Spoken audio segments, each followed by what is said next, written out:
And that was another thing that I wanted to talk about. Now, last but not least, let's talk about this piece of news from AS. They have done an article talking about who will be the next Madrid manager. And they've had a list of people like Xabi Alonso, Arbeloa, Raul, and even they talk a bit about Zinedine Zidane and how it's possible for him to replace Carlo Ancelotti.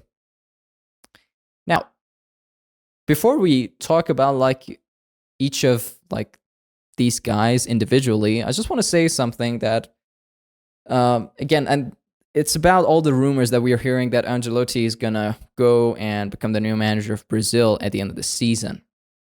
And obviously, at this point, it's not been like confirmed yet, but there are tons of rumors. There have been actually tons of rumors out there for a while now.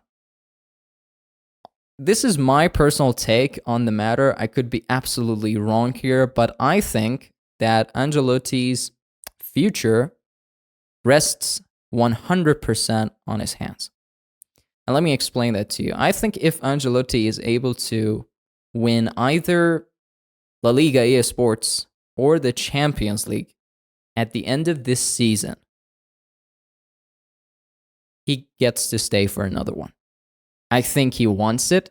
Whenever you hear him talk about Madrid and how he loves being the manager of Madrid, I think if he can achieve that kind of success, either win La Liga or the Champions League, I think it's really unlikely for us to win the Champions League, right?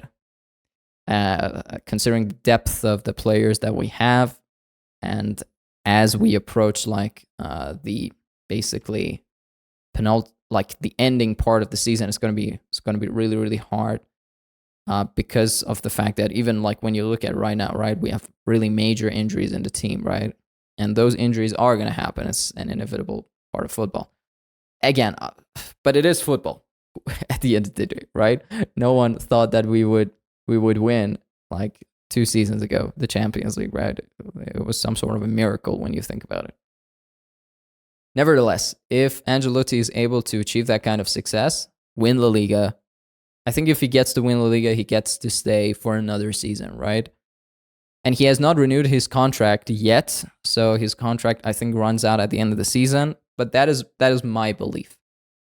Now, let's talk about all of these like options. Now, first of all, Arbeloa.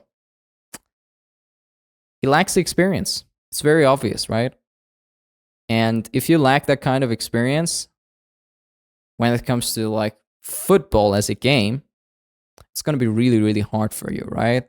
So Arbeloa, I wouldn't go with Arbeloa if someone asked me to pick one of these guys, right?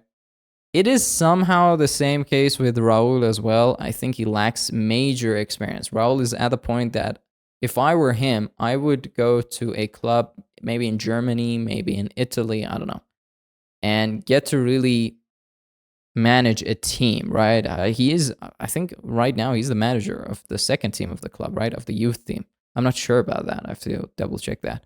But yeah, if he wants to follow the career path that Zidane and even Alonso have had, I think he has to do the same thing. Now, of all these options, Xabi Alonso is the closest version to a 2016 Zidane that I can think of. So Zidane in 2016 had the experience of managing the second team of the club. He came in, he basically rose to the occasion, and he was able to, like, we all know what happened, right? The rest is history, definitely. I don't think Zinedine Zidane would come back. I don't know. It would be the third time that he has left and then come back to the club. It would be a bit awkward at this point. I cherish the idea. Listen, one thing that you have to keep in mind is that in order to become the manager of Madrid, you have to be not a coach, but a manager. It sounds stupid when I phrase it like that, but think about it. When I say that you have to be a manager, I think there's a distinct difference between a manager and a coach. And the telling difference is that you have to be able to be a manager in a way that you have to be able to connect to the players, right? You have to be able to understand them. You have to be able to work on them on such a psychological level that takes those players to the next level, right? For instance, let's talk about what Ancelotti has done to players like Bellingham, Vinicius Jr., Camavinga, right? Valverde, granted, Valverde was a talent that was discovered by Zidane, and Zidane had a lot of influence on him. But I think it was last season when he had his best stats. It was under Ancelotti again, right? He scored more than 10 goals, if I'm not mistaken. Valverde this season, incredible, right? Bellingham has had a fantastic influence on players like Tchouaméni and Valverde, and even Toni Kroos, right? So that is something that you have to keep in mind. Even Rodrigo, right? Rodrigo has had a downward spiral this season. He's not at the level that I expect him to be. I think Joselu is a better option right now in comparison to Rodrigo. I mean, it also depends on the kind of team that we get to play. But yeah, that is the kind of effect and the impact that this guy has had on this team, right? Because he's a manager. And we have had the experience of having a coach or a tactician in our team. Remember what happened with Rafa Benitez, right? We don't need to experience that again. No offense to Benitez. He's an incredible tactician, right? There are no ifs or buts about that. There are no questions about that, right? I'm in no place to question a guy like Rafa Benitez. But do you remember what happened with Ronaldo and Bale and the kind of rumors that were coming out that Benitez does not have that kind of a good relationship with the players?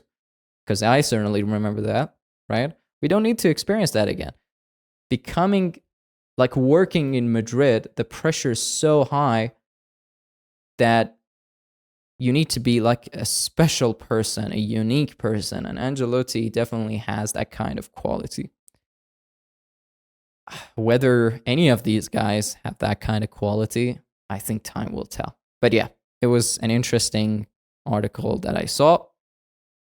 What do you guys think? Do you agree with me that Ancelotti will get to stay if he's able to win either La Liga or Champions League? I definitely, for one, I think that's the case, but I'm really, really interested to hear your thoughts on the matter as well. Thank you so much, guys, for sticking with me until the end. Definitely consider subscribing to the channel because I plan to cover Real Madrid news on a daily basis. Obviously, right now we don't have that much news going on, but yeah, our next match is against Sevilla when we approach that time. Obviously, we have El Clasico on the way. I'll try to cover all sorts of news for you guys because we all share the same love for the best club in the world, arguably Real Madrid. Consider subscribing, leave a like if you found this video informative, and I will get to talk to you guys in the upcoming videos. Take care of yourself.